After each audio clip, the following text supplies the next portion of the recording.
Hey team, happy Halloween! Kate, come here.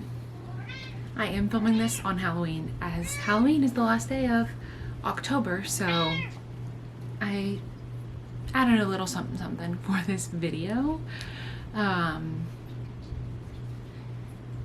Kate's here. We are going to hang out once she gets her booty out of the way and talk about the books that I read in October. Let's get into it. I read lots on my Kindle this month, so I only have a few physical books here with me, but overall I did read 20 books this month. So we've got a lot to go through,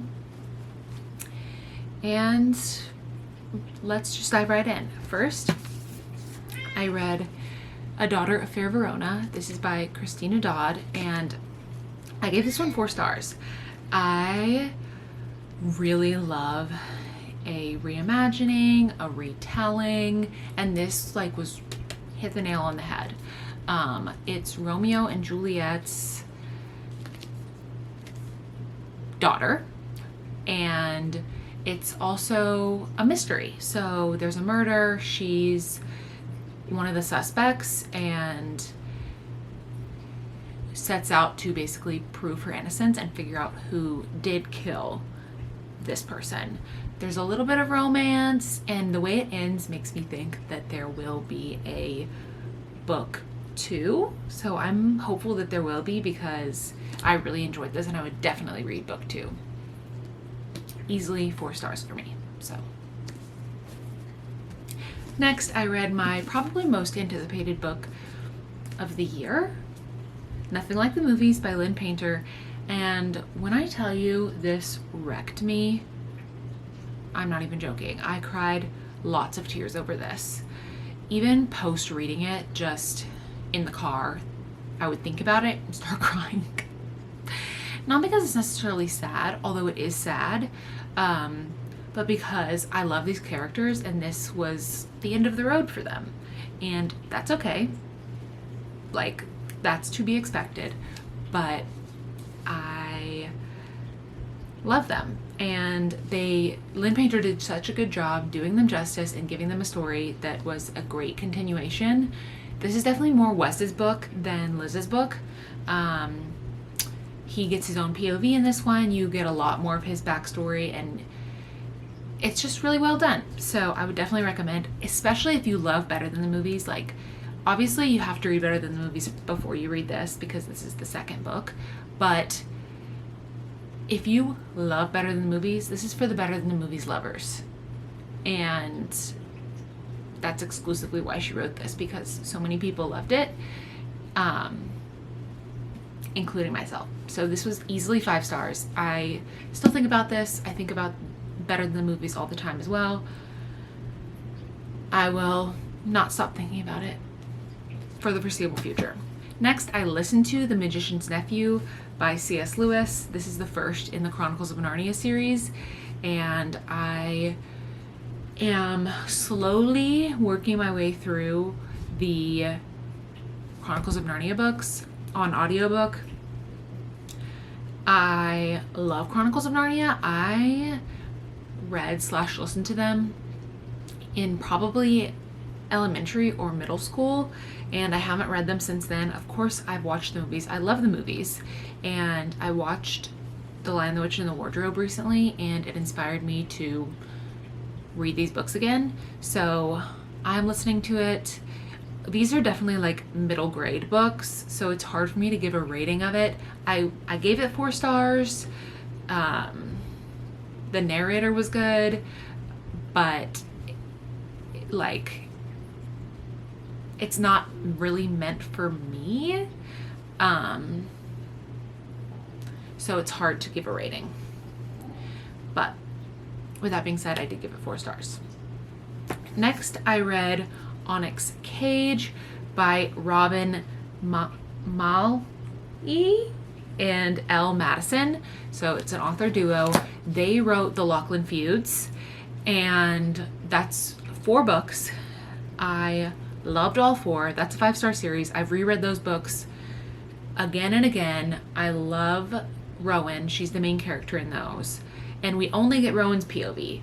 So they recently decided they were going to write 2 parts of books that go along with the Lachlan feuds from Evander's POV. So it's this book, which is Onyx Cage Part 1, is books 1 and 2 from Evander's POV.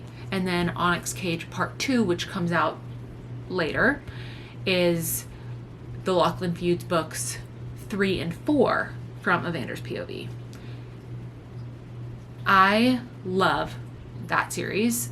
Again, similar to Nothing Like the Movies. Like, if you've read those and loved those, this is for you. If you didn't love them, this is probably not for you, because it is the same thing, but with a different POV. Like, it's the same events. There's a lot of repeating, but that's fine for me. That doesn't bother me. This was 5 stars. Next, I read 1-Star Romance by Laura Hankin. This was kind of a surprise for me. I actually really enjoyed this, and I gave this 4.5 stars.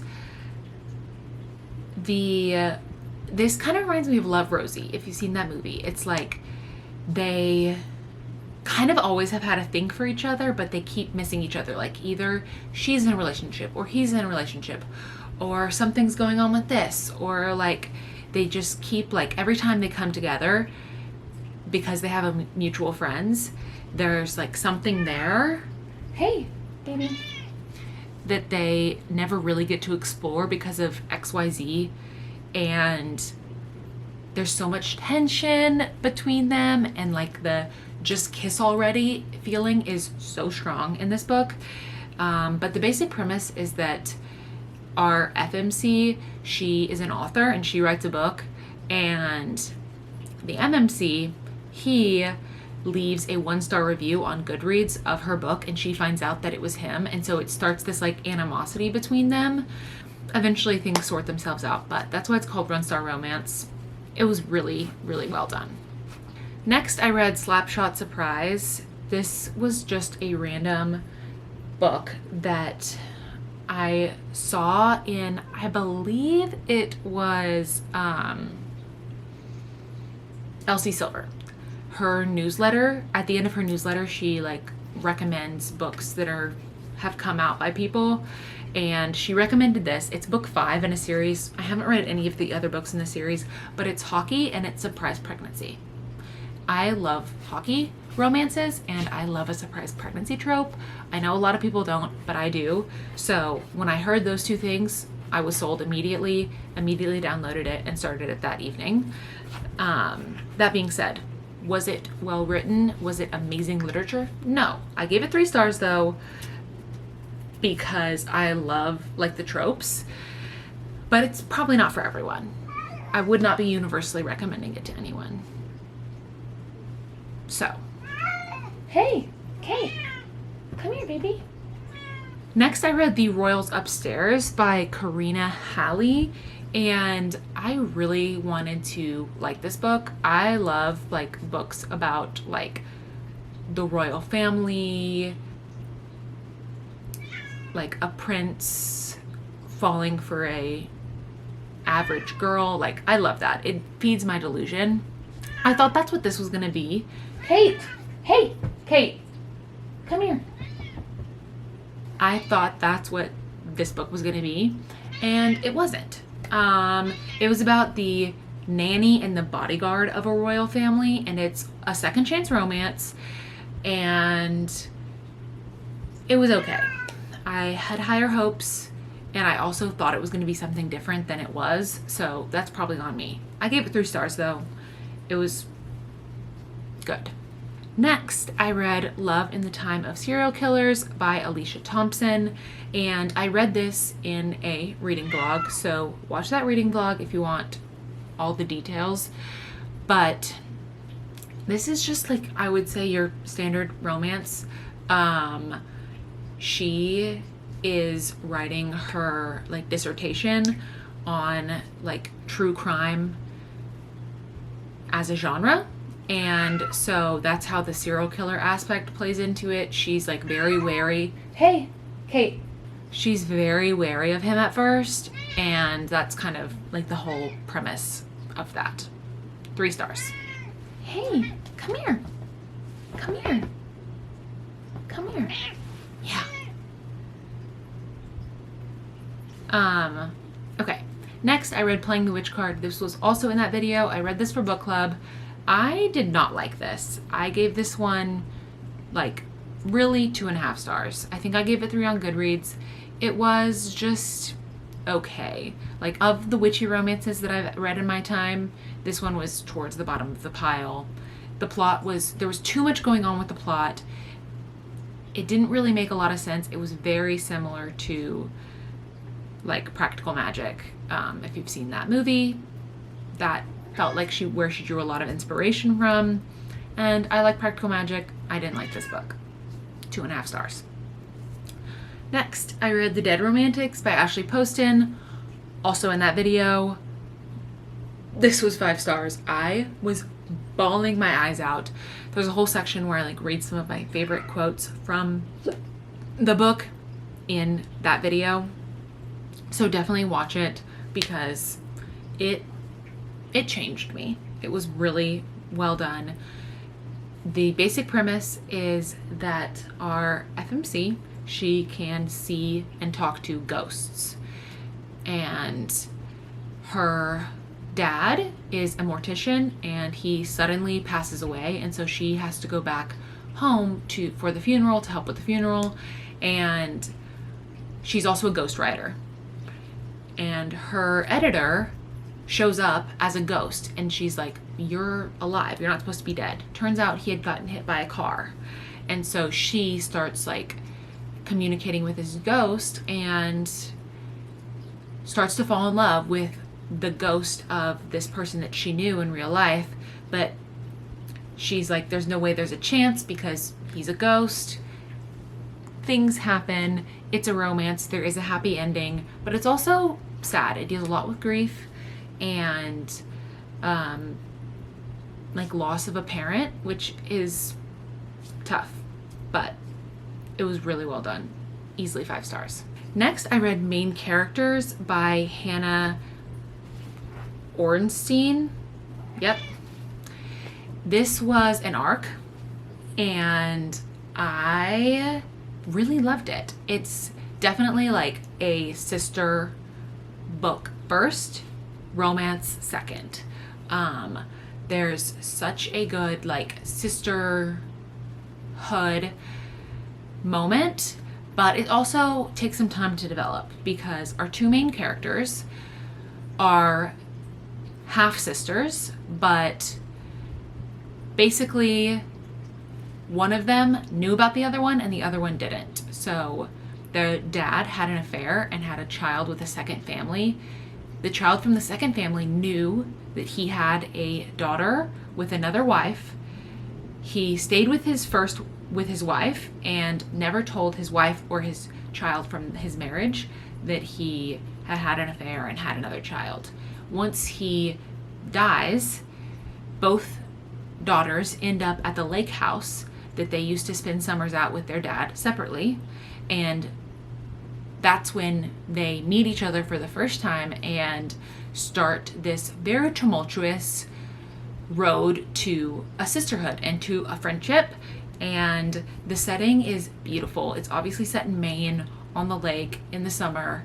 It was perfect. There is some romance, which I love, like a little sprinkled in there, but it's definitely about like family and the family that you create and the family that you choose. So 4.5 stars. It was really well done. Next, I read Love of My Afterlife. I also read this for that Spooky Reads video, and I ended up giving that one 4 stars. It's not really a spooky read. The whole premise is that she dies, and when she gets to like the Evermore, the person who's doing her intake decides she meets someone in that like Evermore space, but that person wasn't actually dead. He was just like in a coma, and he goes back because it was a mistake. He wasn't supposed to be in the Evermore, but the person that's doing her intake is like, that was one of your soulmates. I can send you back, and if you can get him to kiss you in 10 days, then you can stay on Earth alive and you don't have to come back. If he doesn't kiss you in 10 days, you have to come back and die permanently. Kind of morbid, but also lovely. Of course, there's romance, there's intrigue, there's like lots of great tropes. There's a one bed moment, there's some fake dating that happens. It's amazing. Next, I read Promise Me Sunshine by Cara Bastone. This is the author of Ready or Not, which I loved and gave 5 stars last year. That's an accidental pregnancy, and again, it deals very heavily with grief. Our FMC, she has lost her best friend to cancer. It was a few months ago, and she's basically like in the depths of grief, like does not know how to keep going without her friend. And she starts nannying for this family, and the uncle of the girl that she is nannying for has experience with grief, and he offers to kind of help her through her grief and check off items on the like moving on list that her and her friend created before her friend died. So she has this whole list of things that she's supposed to do to help her move on. He offers to help her move on by going through this list with her and helping her with her grief. They start to form a connection. It's a really beautiful love story. It's a really beautiful story of like grief and overcoming grief, and it's very well done. I gave it 5 stars. This was an ARC, so this book has not come out yet, but let me read my review that I said. I could not stop thinking about these characters. Lenny was so relatable and spunky, and Miles was her perfect counterpart. Their love story is one of true knowing and understanding of each other. This is not a book where I wonder if the couple will last. I know they will. The dark place that Lenny starts from is so well developed, and you can feel the pain she is going through. But because of that, the transformation she undergoes is truly miraculous. So, I highly recommend picking that book up when it comes out. And also the cover, beautiful. And it looks beautiful next to Ready or Not. I don't have the physical copy, but I can't wait to put it next to Ready or Not. It's going to be so beautiful. Next, I read Ink Blood Sister Scribe. This was also for that fall reads video. This is a standalone magical realism moment where the magic comes from books, and if you use your blood to activate these books and then read it, it can like do these spells. And basically there's 2 sisters, and they grew up like basically as like keepers of these books. One of them could like use the books and do the magic, and the other one couldn't. And she always thought that that meant that she was like not special. Come to find out, it means she's actually a scribe, and she's one of the only people that can write the books. There's a whole mess of like double crossing and figuring out like the clues that someone has left for them on this like journey to defeat or like take down the like bad guy. It's a standalone. I enjoyed it. It took me a little bit to get into it, but once I got into it, I did enjoy it. But slow start, unfortunate. I gave it 4 stars. Ooh, tingle, tingle, tingle. Lots of pins and needles happening there. Next, I read Not Another Love Song by Julie Soto. This was in my rereading books video, which I think actually is not out yet. It's coming out soon, so go watch that video. I love Not Another Love Song. I read it as an ARC, and then it came out earlier this year, and I just had been thinking about it so much and just felt that I needed to read it. The premise is, oh, I have the book here also, not another love song. The premise is Gwen, she's a violin player, and Alex, he plays the cello. They work together at the Manhattan Pops, which is like a pop music orchestra, and they kind of get entangled because she like met him at a wedding where she was playing the cello. She does not normally play the cello, and he becomes like kind of enthralled with her and wants to make music with her.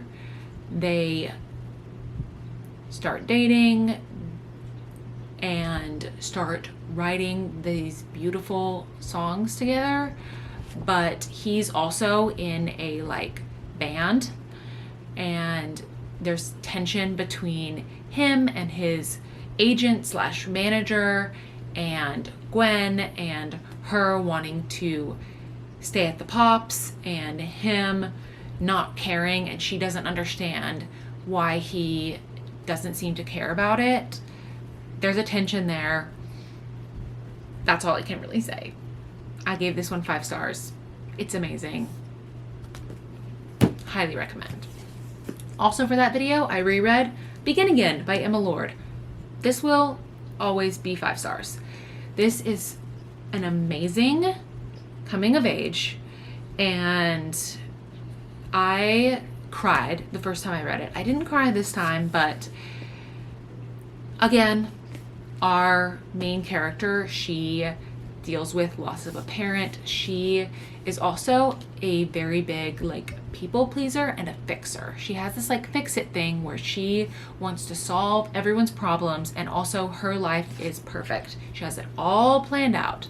But when she gets to college, things start to fall apart, and she realizes she doesn't have it as planned out as she thought she did. She can't fix everything, and she shouldn't fix everything for people if they don't ask for her help.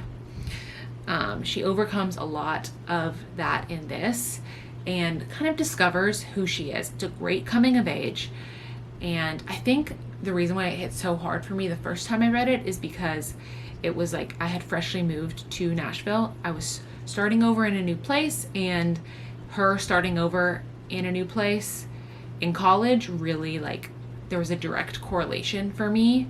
I think it's definitely YA, but if you are like starting a new chapter of your life, this is great. It's amazing.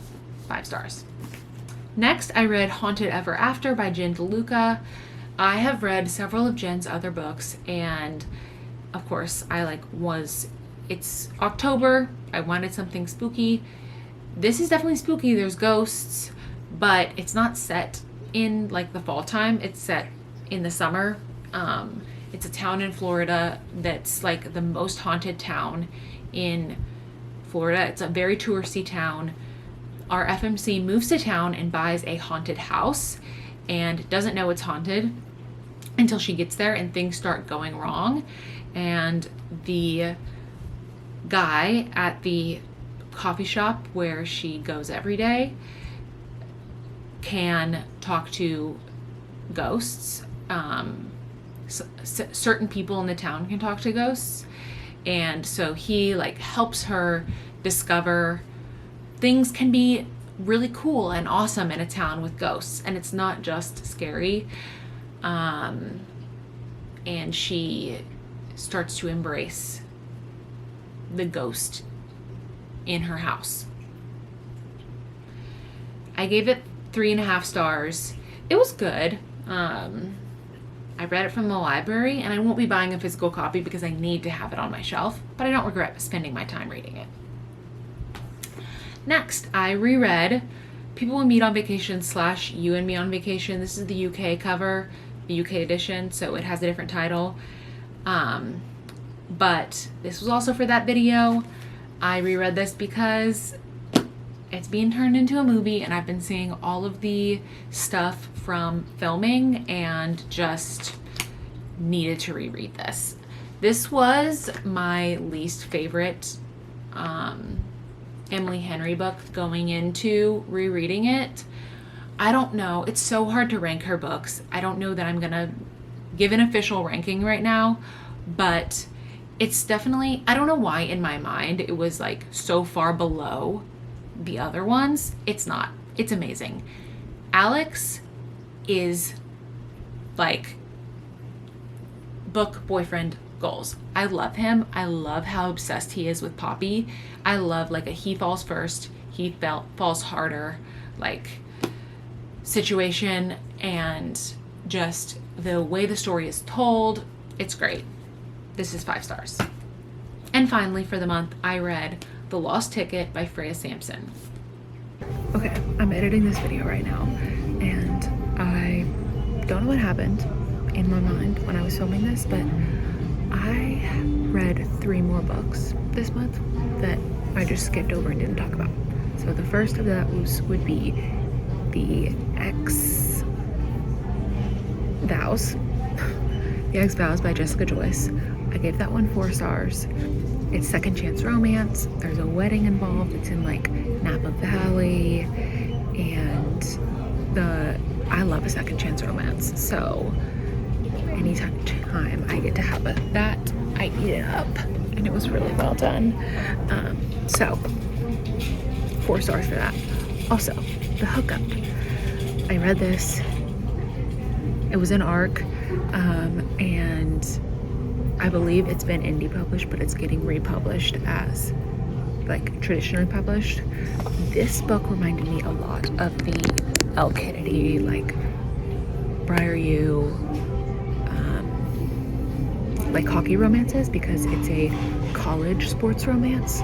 So it was similar in that it's very spicy, and they're in college. That's it. He plays football, they play hockey, but it starts out with them just like hooking up and then develops into something more. So that's The Hookup. I gave that one, I think, 3 stars. I don't have it in front of me. 3.5 maybe. And then finally I read Heartless Hunter. I read this for my rereading books video. So if you want to hear me talk about it, I talk about it in that video. It's not out yet, but when it comes out, listen to that. It's 5 stars. Book 2 in that series comes out soon, which I'm very excited about. But again, don't know how I didn't include those in this video. Now we can get back to our regularly scheduled wrap up. This took me by surprise. I have read one other book by her, but I don't remember it being like so amazing. It's The Last Chance Bookstore. But this was amazing. I cried. I finished it on my lunch break at work, and I was sitting in my cubicle, tears flowing down my face. It was so good. Basically, our main character, Libby, gets broken up with, and so she has to move in with her sister. And while she's on the bus to her sister's, she meets this man, Frank, who tells her a story about how when he was young, he met a girl on the bus, and they arranged to have a date, and she gave him her number, and he lost it. And for 60 years, he's been trying to find the girl on the bus. And so she, because she's broken up with and has time, decides to kind of make this her project and take on helping him find the girl on the bus. And she gets help from Frank's carer. So he's old and he has dementia, and so he has someone like a caregiver who helps him, and that person is Dylan. And so Dylan and Libby start doing this search together and form this really beautiful friendship and relationship.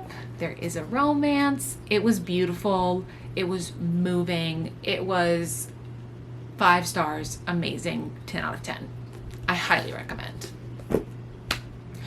Those are all of the books that I read this month. This video is already very long, so I'm going to quickly wrap up in 30 seconds. Thank you so much for watching. Follow me on TikTok and Instagram. They're always linked down below. There's a lot of fun stuff happening on there. And that's pretty much it. I will see you somewhere else on the internet. Bye, guys.